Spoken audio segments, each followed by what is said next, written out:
Salam Bapak Ibu Saudara-saudari, senang berjumpa dengan Anda di dalam ibadah online bersama dengan kami, Gereja GKP BMDC Pangkal Pinang. Berikut MDC News.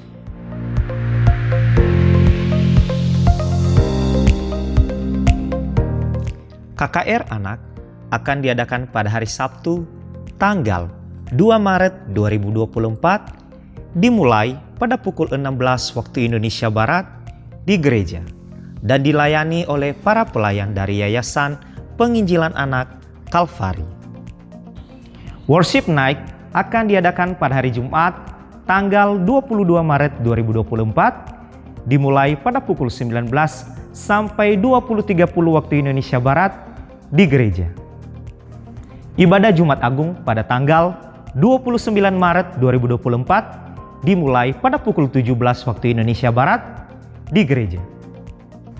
Ibadah Paskah pada hari Minggu, tanggal 31 Maret 2024, ibadah pertama dimulai pada pukul 7 pagi waktu Indonesia Barat, dan ibadah kedua dimulai pada pukul 9 pagi waktu Indonesia Barat. Kelas pemuridan pola hidup dalam kerajaan Allah atau dasar kekristenan DK, angkatan ke-44, diadakan setiap hari Minggu, dimulai pada pukul 11 waktu Indonesia Barat setelah ibadah kedua selesai. 1 jam dalam hadirat Tuhan menjadikan 23 jam hidup bermakna. Mari mengalaminya melalui keintiman dengan Tuhan, melalui embun surgawi yang diadakan setiap hari Selasa dan Kamis, dimulai pada pukul 5 sampai pukul 6 waktu Indonesia Barat. Doa meneduhkan jiwa diadakan setiap hari Rabu, dimulai pada pukul 11 sampai pukul 12 waktu Indonesia Barat yang dilaksanakan secara online melalui Zoom meeting. Dan bermalam di hadiratnya diadakan setiap hari Jumat dimulai pada pukul 19 sampai pukul 20.30 waktu Indonesia Barat yang dilaksanakan secara onsite di gereja. Khusus doa meneduhkan jiwa per bulan Maret akan diadakan secara onsite di gereja. Kegiatan kesan diadakan setiap hari Selasa, Rabu, dan Kamis, dimulai pada pukul 19 waktu Indonesia Barat. Untuk info lebih lanjut, silakan menghubungi ketua kesan masing-masing. Bagi Bapak, Ibu, Saudara-saudari yang akan memberikan persembahan umum, persembahan persepuluhan dan persembahan misi, serta persembahan untuk pembangunan, dapat mentransfer ke rekening yang tertera di layar.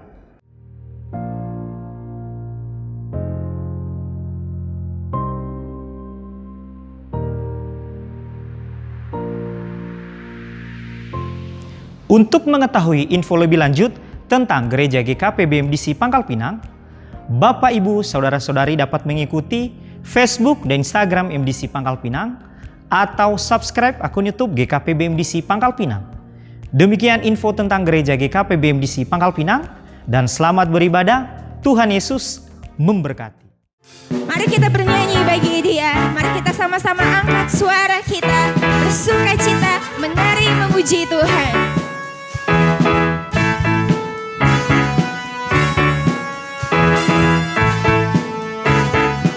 Sama-sama katakan, angkatlah suaramu, puji dan serukan nama Yesus, tanggalkan bebanmu, tak perlu kau khawatir, sebab Dia sanggup. Gerakkan kakimu, menarilah dan bertepuk tangan, bersukacitalah, tak perlu kau khawatir, sebab Dia sanggup. Sekarang nyanyikan kebesarannya, Dia kuat dan penuh kuasa. Amin. Bersorak-sorai karena kasih-Nya telah datang melawat kita. Nyanyi bagi Dia. Kami mau sama-sama mengangkat suara kami bagi-Mu ya Tuhan. Angkatlah suaramu, puji dan serukan nama Yesus, tanggalkan bebanmu, tak perlu kau khawatir, sebab Dia sanggup. Mari menari bagi Tuhan. Yes, amin.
kita percaya bahwa kasih Tuhan nyata di dalam kehidupan kita. Amin.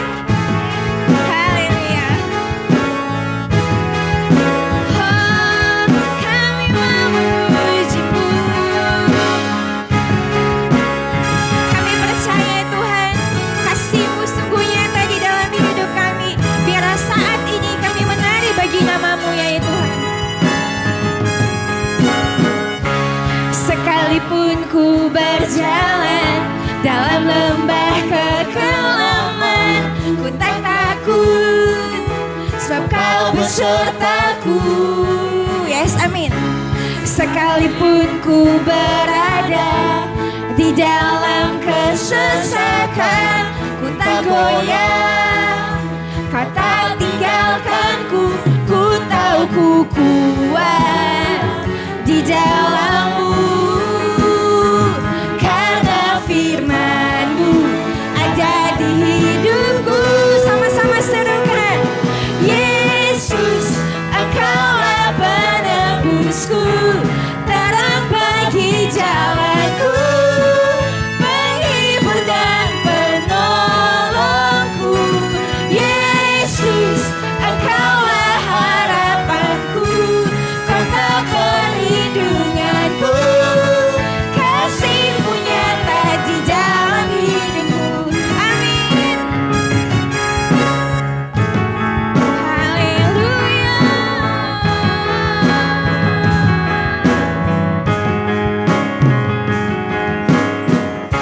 Sekalipun ku berjalan dalam lembah kekelaman, ku tak takut, sebab Kau besertaku.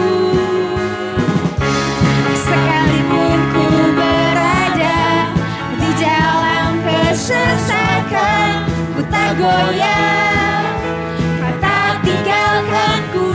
Ku tahu ku kuat hanya di dalam-Mu Tuhan. Yes. Karena firman-Mu ada di hidupku.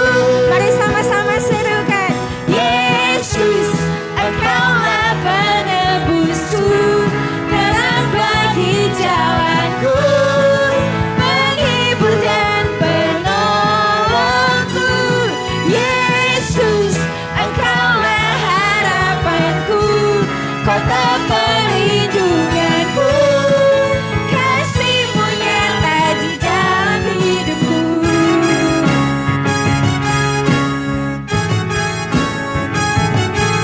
Kasih-Mu nyata di hidupku. Kau kekuatan kami Tuhan. Firman-Mu berkata, berbahagialah orang yang berlindung padamu. Haleluya. Mari sama-sama katakan dengan iman. Ku tahu ku kuat di dalam-Mu. Yes, amin Tuhan. Karena firman-Mu ada di hidupku. Kami kuat di dalam firman-Mu. Ku tahu ku kuat di dalam-Mu, karena firman-Mu ada di hidupku. Sekali lagi katakan, ku tahu ku kuat, amin, di dalam-Mu, karena firman-Mu ada di hidupku. Katakan dengan iman, Yesus, Engkaulah penebusku, terang bagi jalanku, penghibur dan penolongku. Yesus, Engkaulah harapanku, kota perlindunganku. Kasih-Mu nyata di dalam hidupku. Engkaulah penebusku, terang bagi jalanku, penghibur dan penolongku. Yesus, Engkaulah harapanku, kota perlindunganku. Kasih-Mu nyata di dalam hidupku. Kasih-Mu nyata di dalam hidupku. Amin. Kasih-Mu nyata di dalam hidupku.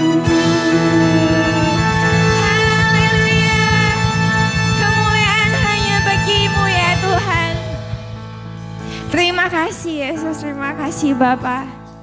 Kami bersyukur untuk sukacita yang senantiasa mengalir dalam hati kami. Kami percaya Tuhan, itu semua karena kasih Tuhan. Terima kasih Yesus. Bapak Ibu, saudara-saudari dipersilakan duduk kembali. Kami kagum akan kasih-Mu Tuhan. Karena tidak ada kasih yang seperti kasih-Mu. Kasih-Mu tiada duanya di dalam kehidupan kami.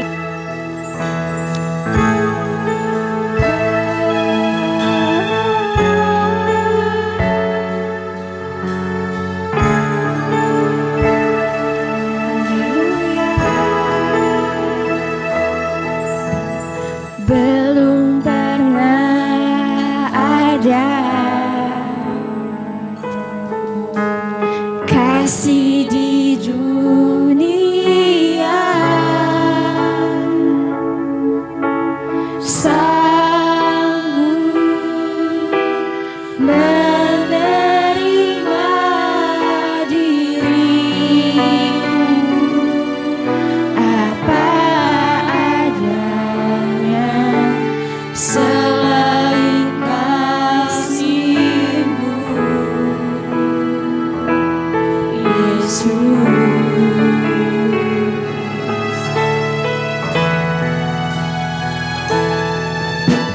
Sungguh tiada lagi kasih seperti-Mu, kasih seperti ini. Sanggup mengubahkan hidupku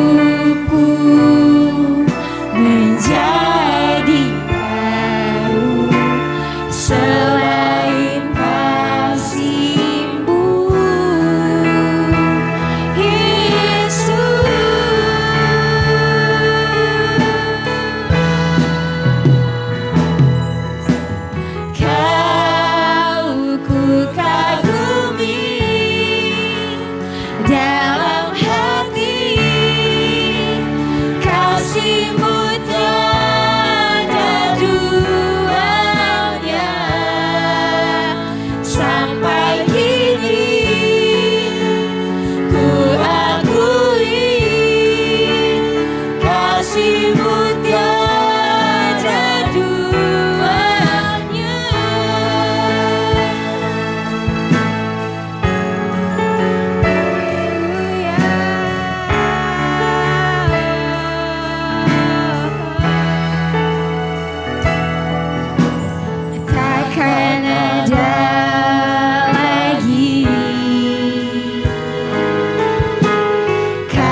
percaya Tuhan, Engkau Allah yang tidak akan pernah membiarkan kaki kami goyah Tuhan.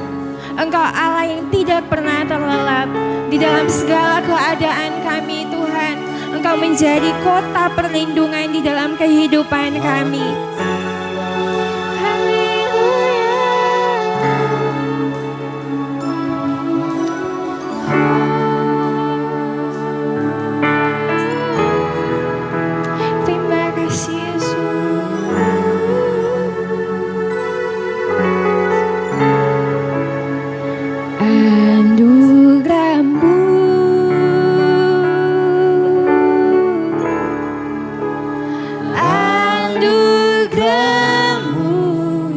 Semua karena anugerah-Mu Tuhan. Semua karena anugerah-Mu. Bukan karena kekuatanku.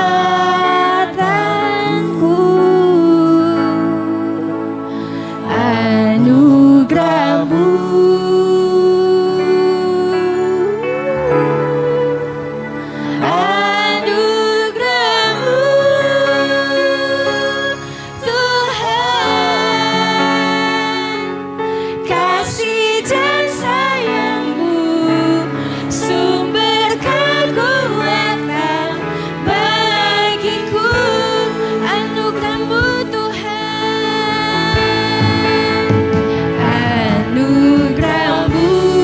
Jemaat Tuhan, kita bangkit berdiri. Yes Tuhan. Anugerah-Mu. Semua karena anugerah-Mu. Bukan karena kekuatan kami Tuhan. Ya Yesus, semua karena anugerah-Mu. Anugerah-Mu.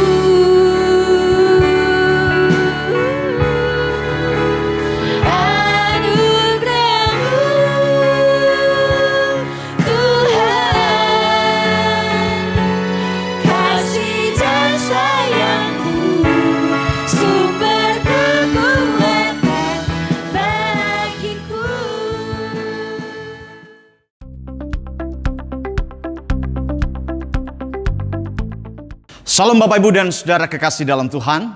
Kita bersyukur di bulan Februari ini kita sudah memasuki minggu keempat di bulan ini. Kita bersyukur karena Tuhan terus menyertai hidup kita. Tuhan terus memelihara hidup kita. Dan satu menjadi keyakinan saya bahwa Tuhan terus menyatakan kasih dan rahmat-Nya di dalam kehidupan kita. Bagi setiap orang yang percaya dan berharap sepenuhnya kepada Tuhan. Di bulan ini kita masih membahas tema tentang maksimalkan hidup Anda atau seize the day. Bapak Ibu dan Saudara kekasih dalam Tuhan, kita semua pasti ingin hidup dengan damai dan berhasil baik dalam segala sesuatu yang kita lakukan. Segala keberhasilan yang diraih tidak terlepas dari persiapan diri dan langkah-langkah yang ditempuh untuk memperolehnya. Pentingnya persiapan diri oleh karena dalam mencapai hasil yang maksimal tidak terlepas dari tantangan dan juga harus dihadapi dan kita lewati. Jalan yang berliku, terjal, tinggi dan lembah, berbatuan, dingin dan gersang menjadi bagian yang tak terlepas untuk memperoleh sebuah keberhasilan. Tantangan yang seperti itu dapat saja membuat langkah kita berhenti atau membelokkan jalan yang harus kita tempuh. Padahal hal yang demikian mungkin saja Tuhan pakai agar kita menjadi pribadi yang tangguh dan selalu bersandar kepadanya. Disinilah pentingnya kita membangun relasi yang tepat, baik dan semakin melekat kepada Tuhan. Kita akan hidup maksimal bila kita menyadari bahwa hanya di dalam penyertaan Tuhan sajalah kita akan dapat hidup maksimal dan menjadi hidup yang penuh dengan damai sejahtera serta meraih masa depan yang penuh harapan. Di tengah tantangan yang tidak mudah di depan kita, kita akan dapat melewati semuanya itu dengan penuh kemenangan. Hanya bila kita hidup dalam penyertaan Tuhan, seperti Yosua disertai oleh Tuhan. Dan penyertaan Tuhan itulah yang tak satu pun yang mampu bertahan menghadapinya. Semua musuh tertakluk oleh karena penyertaan Tuhan di dalam kehidupan Yosua. Sebagaimana yang ditulis di dalam Yosua pasal 1 ayat 5 sampai dengan 6. Mari kita baca bersama-sama. Dikatakan di sana, seorang pun tidak akan dapat bertahan menghadapi engkau seumur hidupmu.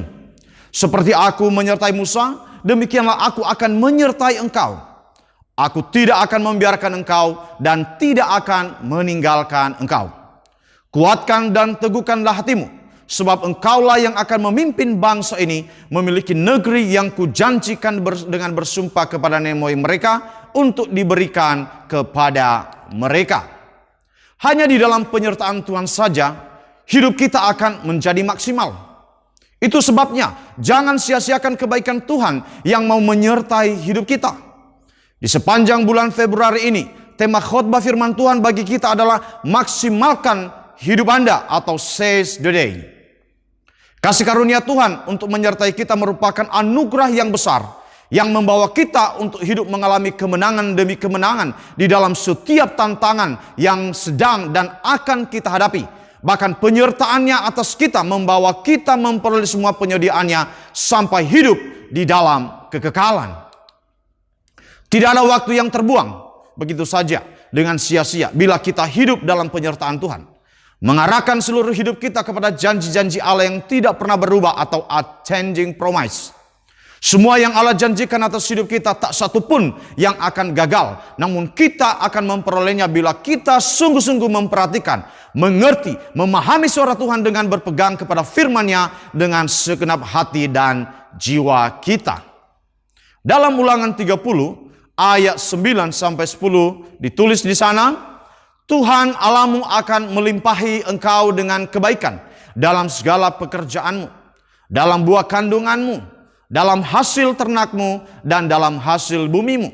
Sebab Tuhan Allahmu akan bergirang kembali karena engkau dalam keberuntunganmu, seperti ia bergirang karena nenek moyangmu dahulu. Apabila engkau mendengarkan suara Tuhan Allahmu dengan berpegang pada perintah dan ketetapannya yang tertulis dalam kitab Taurat ini, dan apabila engkau berbalik kepada Tuhan Allahmu dengan segenap hatimu dan dengan segenap jiwamu. Pentingnya memiliki relasi yang baik dan harmonis dengan Tuhan memungkinkan kita mengalami, menikmati dan meraih setiap janji Tuhan. Agar kita mengalami hidup yang maksimal, maka ada 4 sikap yang penting kita miliki dan sudah kita bahas dari minggu pertama di bulan ini. Yang pertama adalah sikap yang berhikmat. Yang kedua adalah sikap yang sepatutnya terhadap diri sendiri. Yang ketiga, sikap yang sepatutnya terhadap Tuhan. Dan di minggu ini kita belajar tentang sikap yang sepatutnya terhadap orang lain, yaitu terhadap sesama manusia. Keempat sikap ini harus mewarnai kehidupan kita di sepanjang tahun yang sedang kita jalani ini. Sehingga dengan demikian tahun ini bukan merupakan tahun yang akan kita sesali, tetapi merupakan hari-hari yang akan kita syukuri. Di minggu terakhir bulan Februari ini, kita akan belajar tentang sikap yang sepatutnya terhadap orang lain, yaitu terhadap sesama manusia, dengan topik relasi yang sehat dan hidup dalam kebahagiaan. Seorang mahasiswa dari Universitas Pendidikan Indonesia Bandung bernama Widya Sri Kristina pada tahun 2020 melakukan sebuah penelitian tentang peran Yayasan An-Nur Ibun dalam pemberdayaan anak pang melalui pendidikan keterampilan. Studi kasus pada anak pang Waniroba di Majalaya, Kabupaten Bandung. Dalam penelitian yang dilakukan ini ditemukan ada beberapa faktor yang mendorong munculnya remaja pang di sejumlah daerah khususnya di kota Bandung dan sekitarnya adalah kurangnya perhatian keluarga sebagai pengisi waktu luang dan minimnya perhatian dari lingkungan sosial terhadap perkembangan remaja. Dengan demikian, ini menandakan bahwa peran keluarga merupakan salah satu faktor utama serta penting dalam membentuk kehidupan remaja. Latar belakang dan situasi keluarga seringkali menjadi salah satu faktor pendorong utama munculnya remaja-remaja pang. Komunitas anak pang ternyata tidak semua berlatar belakang keluarga miskin atau memiliki orang tua yang berpenghasilan rendah dan mengalami krisis ekonomi. Namun banyak di antara mereka yang berasal dari keluarga pengusaha, pegawai pemerintah dan banyak dari kelas ekonomi menengah ke atas. Terjadinya ketidakharmonisan di dalam kehidupan keluarga mengakibatkan anak-anak remaja melarikan diri dari rumah dan mencari tempat yang bisa menerima mereka apa adanya. Banyak orang tua yang sibuk dengan usaha, pekerjaan, dan mengejar karir membuat mereka tidak memiliki waktu yang luang untuk berkomunikasi dengan anak-anak mereka di rumah. Ketatnya peraturan di rumah dan tuntutan pendidikan yang tinggi membuat banyak anak remaja mencari kebebasan, bahkan rela hidup layaknya gelandangan di tengah kota. Pertanyaannya adalah, apakah yang menjadi penyebab dari kondisi tersebut?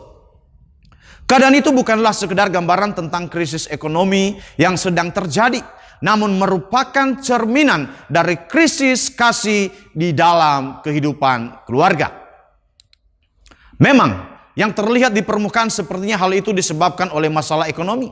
Namun apabila lapisan-lapisan persoalan itu dikupas, maka pada akhirnya orang akan menemukan akar dari permasalahan yang sebenarnya, yaitu keruntuhan dari rumah tangga. Dapat disimpulkan bahwa ketika kita tiba di akar persoalan dari semua keadaan ini, saya pikir yang menjadi masalah hanyalah soal tentang saling mencintai. Dengan kata lain, keterpurukan dari kehidupan anak-anak tersebut bukanlah sekedar disebabkan oleh kemiskinan finansial belaka, namun terlebih lagi yaitu kemiskinan di dalam kasih, khususnya kemiskinan di dalam kasih di antara para anggota keluarga yang berdampak terhadap relasi di antara mereka dan akhirnya membuahkan keruntuhan dari kehidupan orang-orang tersebut. Hal ini selaras dan menunjukkan kebenaran dari firman Tuhan tentang pentingnya relasi di dalam kehidupan manusia. Firman Tuhan yang antara lain disampaikan di dalam surat yang ditulis oleh Rasul Paulus kepada jemaat di Efesus, yaitu dalam Efesus pasal 5 ayat 21. Di dalam ayat itu Paulus mengutarakan tentang bagaimana seharusnya para pengikut Kristus harus bersikap satu sama lain. Sikap yang mencerminkan relasi yang sehat dan yang membuahkan kehidupan yang maksimal serta berbahagia. Dalam Efesus 5, mari kita baca di ayat 15 sampai 21 dikatakan di sana, karena itu perhatikanlah dengan seksama bagaimana kamu hidup. Janganlah seperti orang bebal, tetapi seperti orang arif. Dan pergunakanlah waktu yang ada, karena hari-hari ini adalah jahat. Sebab itu janganlah kamu bodoh, tetapi usahakanlah supaya kamu mengerti kehendak Tuhan. Dan janganlah kamu mabuk anggur, karena anggur menimbulkan hawa nafsu, tetapi hendaklah kamu penuh dengan roh. Dan berkata-katalah seorang kepada yang lain dalam mazmur, kidung puji-pujian dan nyanyian rohani. Bernyanyi dan bersoraklah bagi Tuhan dengan senap hati. Ucaplah syukur senantiasa atas segala sesuatu dalam nama Tuhan kita Yesus Kristus kepada Allah dan Bapa kita. Dan rendahkanlah dirimu seorang kepada yang lain di dalam takut akan Kristus. Mari kita perhatikan apa yang diutarakan oleh firman Tuhan tentang relasi yang bugar dan yang membuahkan kebahagiaan tersebut. Untuk melihat hal ini kita perlu membaca ayat 15 Efesus 5 sampai dengan ayat 17 terlebih dahulu supaya kita memahami konteksnya. Sesudah itu kita akan teruskan dengan ayat 21 yang telah saya sebutkan tadi. Mari kita baca ayat tersebut, Efesus 5 ayat 15 sampai 17 dan 21 dikatakan di sana, karena itu perhatikanlah dengan seksama bagaimana kamu hidup. Janganlah seperti orang bebal, tetapi seperti orang arif. Dan pergunakanlah waktu yang ada, karena hari-hari ini adalah jahat. Sebab itu, janganlah kamu bodoh, tetapi usahakanlah supaya kamu mengerti kehendak Tuhan. Dan rendahkanlah dirimu seorang kepada yang lain di dalam takut akan Kristus. Sebagaimana yang diutarakan di dalam Efesus 5 ayat 15 yang baru saja kita baca ini, Rasul Paulus mengingatkan agar kita memperhatikan dengan seksama tentang bagaimana kita hidup. Artinya kita tidak boleh hidup secara sembarangan, namun dengan sedemikian rupa sehingga kehidupan kita tidak sia-sia tetapi menjadi kehidupan yang bermakna. Itulah prinsip kehidupan yang dalam bahasa Latin diistilahkan dengan kata carpe diem atau dalam bahasa Inggris yaitu seize the day. Kalimat yang artinya adalah jangan sia-siakan waktu Anda, atau dengan kata lain maksimalkan kehidupan saudara. Agar kehidupan yang maksimal, atau hidup yang benar-benar hidup tersebut tercapai, maka dalam Efesus 5 ayat 15 sampai dengan 21 diutarakan tentang 4 sikap yang harus mewarnai kehidupan kita. 4 sikap artinya selama keempat sikap tersebut menjadi sikap kita, maka kehidupan kita akanlah berbahagia. 4 sikap artinya siapapun kita, entah laki-laki atau perempuan, berumur muda atau sudah lanjut usia, dari latar belakang yang bagaimanapun kita berasal, selama keempat sikap tersebut ada pada diri kita, maka kehidupan saya dan saudara tidaklah akan menjadi sia-sia. 3 dari keempat sikap itu yaitu sebagaimana yang ditulis dalam Efesus 5 ayat 15 sampai dengan 20 telah kita pelajari secara berturut-turut di dalam 3 minggu yang lewat. Sekarang kita akan melihat sikap yang keempat, yaitu sikap yang sepatunya terhadap orang lain. Hal itu ditulis di dalam ayat 21 Efesus 5. Sikap ini pada dasarnya berkaitan dengan relasi kita terhadap sesama kita. Relasi yang sehat dan yang menentukan kebahagiaan manusia. Dengan menelaah ayat 21 itu, maka kita dapat mengambil kesimpulan bahwasanya relasi yang sehat dan yang membuahkan kehidupan yang maksimal atau berbahagia adalah: pertama, relasi yang diwarnai dengan kerendahan hati.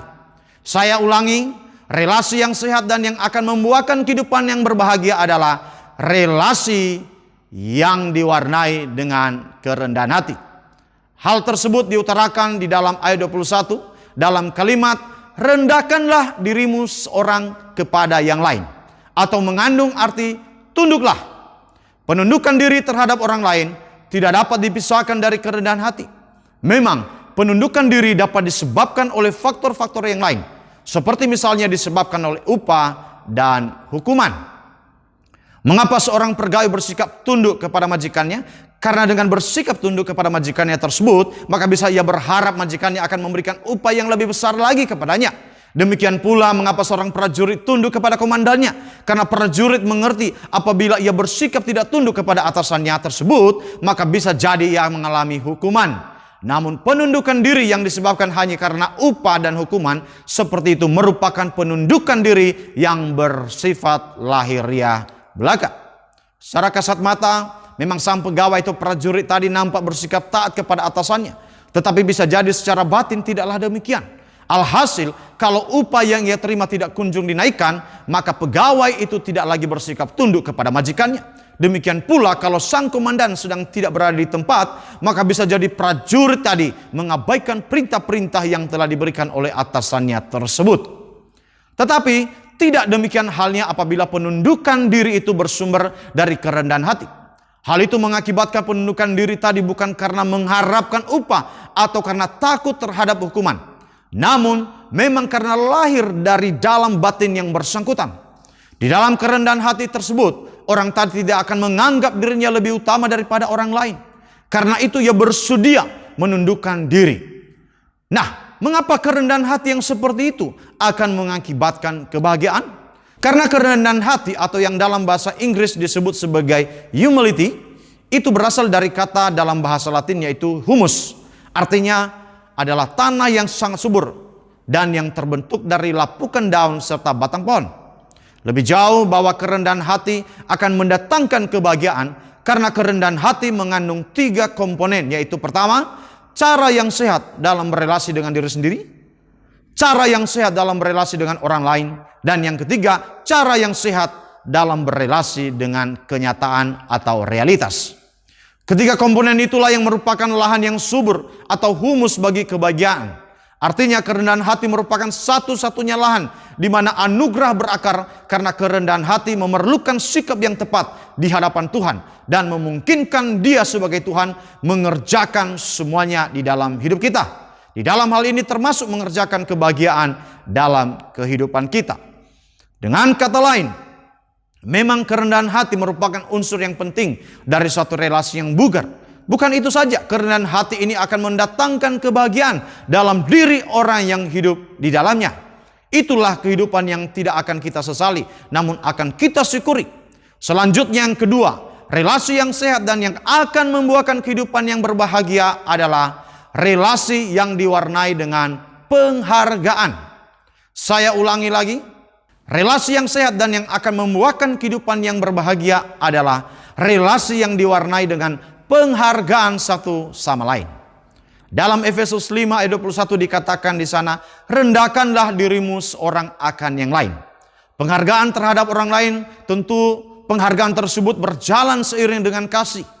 Seorang ibu yang mengasihi anaknya, ketika suatu hari rumahnya dalam keadaan terbakar, maka sang ibu akan rela mengabaikan keamanan dirinya dan menerobos api yang sedang berkobar demi menyelamatkan anaknya yang masih kecil dan yang sedang berada di dalam rumah itu. Singkat kata, relasi yang diwarnai dengan penghargaan terhadap satu sama lain sesungguhnya merupakan unsur yang sangat penting dari kebahagiaan manusia. Bila orang hidup dalam relasi yang diwarnai dengan kasih, sehingga mereka menghargai satu sama lain, maka kehidupan mereka akanlah berbahagia. Hal inilah yang akan mewarnai kehidupan rumah tangga, sosial, dan tentunya di dalam kehidupan berjemaat di dalam gereja kita. Hal itu pula yang diutarakan oleh Rasul Paulus dalam 1 Korintus pasal 12. Sebelum di pasal 13, ia menguraikan secara panjang lebar tentang makna dan pentingnya kasih dalam kehidupan para pengikut Kristus. Maka di pasal 12 tersebut, ia menggambarkan kehidupan mereka seperti sebuah tubuh yang terdiri dari banyak anggota-anggota yang harus saling menghargai kepelbagaian di antara mereka. Karena sesungguhnya mereka saling memerlukan satu sama lain. Dan tentang hal itu, di dalam 1 Korintus pasal 12, ayat 21 dan 22 ia menulis sebagai berikut. Jadi mata tidak dapat berkata kepada tangan, aku tidak membutuhkan engkau. Dan kepala tidak dapat berkata kepada kaki, aku tidak membutuhkan engkau. Malahan justru anggota-anggota tubuh yang menampaknya paling lemah yang paling dibutuhkan. Prinsip yang diutarakan oleh Rasul Paulus ini dapat kita lihat melalui keberadaan jari kelingking kita. Dibandingkan dengan perawatan anggota tubuh yang lain, maka wajah memerlukan pemeliharaan yang khusus agar terlihat bugar, cantik, dan ganteng. Namun dengan demikian, wajah tidak akan berkata kepada jari kelingking bahwa kamu hanya bagian tubuh yang kecil dan jarang diperhatikan. Berbeda dengan saya, sebagai wajah dirawat dengan biaya yang mahal agar terlihat cakep. Jika jari kelingking kita menjadi ngambek dan berkata suatu saat, hidungmu mapet dan perlu dikorek, maka jangan minta tolong kepada kelingking untuk membersihkannya. Jika hal ini terjadi, maka akan menimbulkan kerepotan antara keduanya. Bapak, Ibu, dan Saudara, keduanya memang berbeda, tetapi semuanya saling memerlukan satu dengan yang lain. Oleh karena itu, sebaliknya dari saling meremehkan, justru mereka harus saling menghargai satu sama lain di dalam kasih. Relasi kasih yang diwujudkan dalam penghargaan terhadap satu sama lain, seperti itu akan membuahkan kebahagiaan. Kebahagiaan yang sangat diperlukan oleh semua rumah tangga. Tidaklah mengherankan apabila sesudah Rasul Paulus menyampaikan nasihat tentang perlunya saling menghargai satu sama lain di dalam Efesus 5 ayat 21 tadi, maka di ayat-ayat berikutnya, yaitu dalam Efesus 5 ayat 22 sampai ayat 33, ia mengutarakan tentang relasi suami istri yang harus diwarnai dengan kasih Kristus. Singkat kata, relasi yang sehat dan yang membuahkan kebahagiaan adalah relasi kasih yang diwarnai dengan penghargaan terhadap satu sama lain. Sekarang yang ketiga, relasi yang sehat dan yang akan membuahkan kehidupan yang berbahagia adalah relasi yang diwarnai dengan takut akan Kristus. Saya ulangi, yang ketiga, relasi yang sehat dan yang akan membuahkan kehidupan yang berbahagia adalah relasi yang diwarnai dengan takut akan Kristus. Hal ini diutarakan oleh Rasul Paulus di dalam Efesus pasal 5 ayat 21 tadi sebagai berikut. Dan rendahkanlah dirimu seorang kepada yang lain di dalam takut akan Kristus. Relasi yang diwarnai takut akan Kristus ini sangatlah penting. Sebab di dalamnya terkandung pemahaman bahwa kita harus bersikap lebih menghormati Tuhan daripada manusia. Ketika suatu ketetapan yang dibuat oleh manusia bertentangan dengan firman Tuhan, maka kita wajib untuk lebih menghormati firman Tuhan tersebut. Artinya orang tidak boleh tunduk kepada orang lain dengan mengabaikan kebenaran. Hal ini sama seperti seorang pegawai yang sepatutnya bersikap tunduk kepada atasannya. Namun apabila sang atasan tersebut menyuruh agar menipu orang lain, maka sang pegawai wajib mendahulukan kebenaran dibandingkan ketaatannya terhadap instruksi dari sang majikan. Dengan demikian, saudara sepatutnya lebih menghargai ibadah kepada Tuhan daripada ajakan untuk pergi berlibur dan mengabaikan ibadah kepadanya pada hari-hari waktu ibadah. Sikap lebih takut kepada Tuhan daripada terhadap manusia seperti itulah yang dapat kita lihat di dalam diri para pahlawan iman yang kehidupannya dicatat di dalam Alkitab seperti Yusuf, Sadrah, Mesak, Abednego, Daniel, Elia, dan Yeremia, dan para rasul dari Tuhan Yesus Kristus. Dalam sikap seperti itulah ketika Petrus dan Yohanes ditangkap dan diadili oleh para pemuka agama Yahudi di kota Yerusalem, yaitu karena mereka telah memberitakan Injil di antara banyak orang, maka sebagaimana dicatat di dalam Kisah Para Rasul pasal 4 ayat 19, mereka berkata kepada para pemuka agama tersebut, "Silakan kamu putuskan sendiri, manakah yang benar di hadapan Allah, taat kepada kamu atau taat kepada Allah." Dengan berkata seperti itu, mereka menyatakan bahwasanya mereka lebih menghargai kebenaran dibandingkan penghargaan mereka kepada manusia. Begitu juga halnya dalam hidup sehari-hari, dalam pergaulan yang kita lakukan harus diwarnai dengan penghargaan terhadap satu sama lain.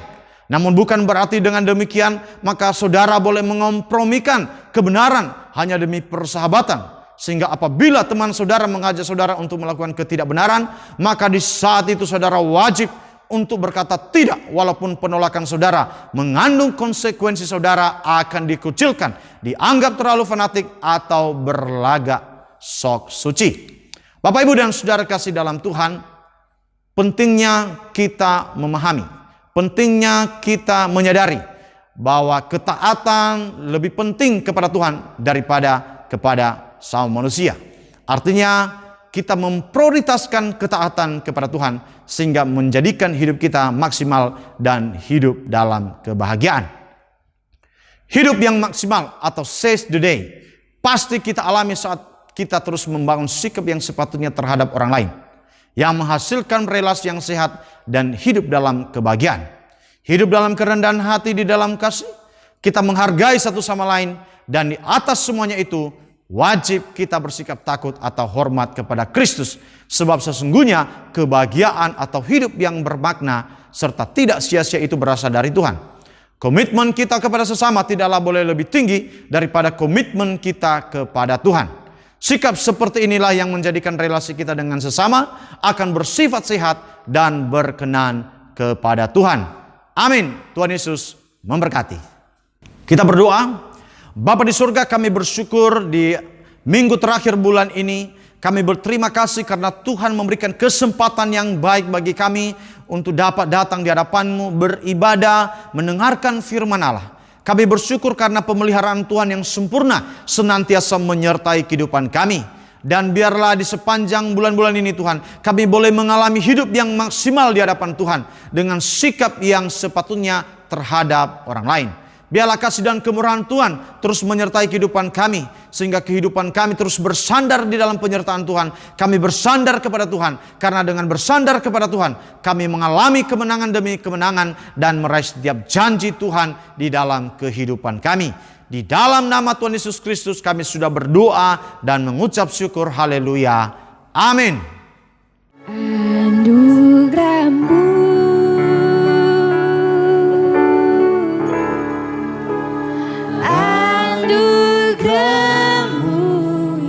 semua karena anugerah-Mu Tuhan, semua karena anugerah-Mu, bukan karena kekuatanku.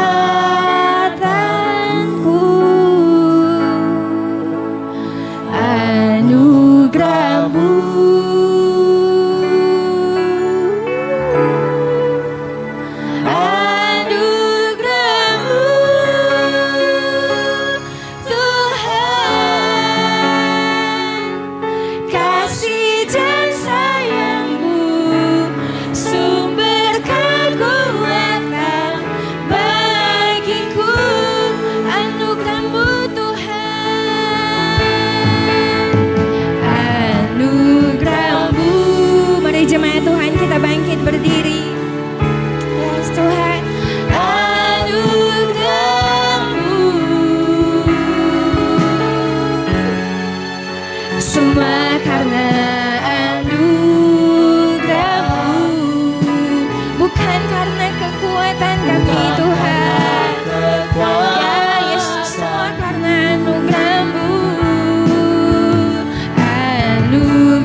Marilah kita mengangkat tangan kita dan kita terima berkat Tuhan.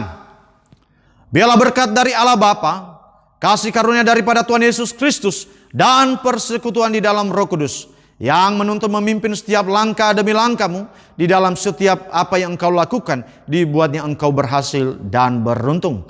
Tuhan memberkati engkau dan melindungi engkau. Tuhan menyinari engkau dengan wajah-Nya dan memberikan engkau kasih karunia-Nya. Tuhan menghadapkan wajah-Nya kepadamu dan memberikan engkau damai sejahtera hari ini sampai selama-lamanya. Di dalam nama Tuhan Yesus Kristus yang menerima berkat Tuhan bersama kita katakan, amin.